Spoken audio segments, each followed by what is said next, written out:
Na základe prehratého súdneho sporu s podnikateľom Otom Mehešom musí mestská časť na vlastné náklady zbúrať stavbu pri Šajbách. Čistý a vyprataný pozemok odovzdajú podnikateľovi do konca mesiaca. Vo februári sme odvysielali reportáž, v ktorej sme vás informovali o prehratom súdnom spore mestskej časti Rača s podnikateľom Otom Mehešom. Pán Meheš získal v rokoch 2002 a 2003 pozemky, na ktorých sú postavené budovy patriace mestskej časti. Po ich nadobudnutí začal rokovať so zástupcami samosprávy a vyzval mestskú časť na riešenie vecí, avšak bezúspešne. V dôsledku toho mestská časť užívala pozemky vo vlastníctve pána Meheša bez právneho titulu a bez poskytovania náhrady. Okresný súd Bratislava 3 vyniesol v októbri 2010 rozsudok v prospech pána Meheša. Mestská časť sa odvolala, ale Krajský súd v Bratislave potvrdil pôvodné rozhodnutie. Rača tak musela uhradiť pánovi Mehešovi sumu 337 243 eur a 13 centov. Na základe rozhodnutia stavebného úradu v Pezinku musí mestská časť odovzdať vyčistený pozemok pri Šajbách do užívania pánovi Mehešovi.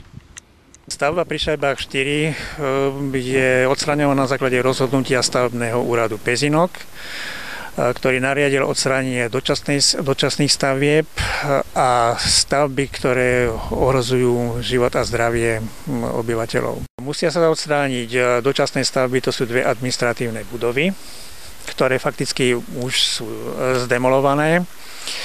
Boli to drevostavby z drevotrieskových panelov, ktoré momentálne sú už odstránené. Okrem toho musí byť odstránená stavba, ktorá je v stave ohrozujúcom zdravie, garáž a spojovacia chodba. A takisto aj základy týchto objektov a prípojky inžinierských sietí. Tento pozemok, z tohto pozemku budú odstránené stavby, o ktorých som hovoril, až po základy. Tieto budú zasypané zeminou a upravené terénne úpravy. Stavba by mala byť odstránená do 4 týždňov podľa zmluvy o dielo. Bývalé vedenie Rače pritom chcelo stavby odstrániť už v roku 2007. V novembri sa prieskumom trhu vybrala firma, ktorá mala stavbu odstrániť za vtedajších 2,2 milióna korún bez DPH. Na pokyn starostu Zvonára však mestská časť napokon zmluvu nepodpísala a stavby zostali stáť. Rača pri odstraňovaní stavieb ušetrila.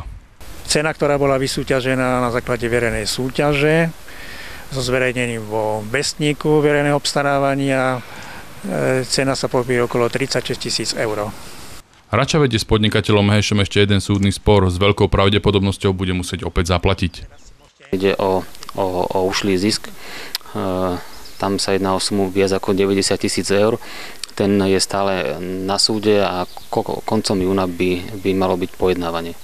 Verím, že aj pri tom druhom súdnom spore jednak aj teda naša protistrana, aj tie súdy, že teda zohľadňa ten fakt, že sme začali aktívne komunikovať a naprávame veci z minulosti.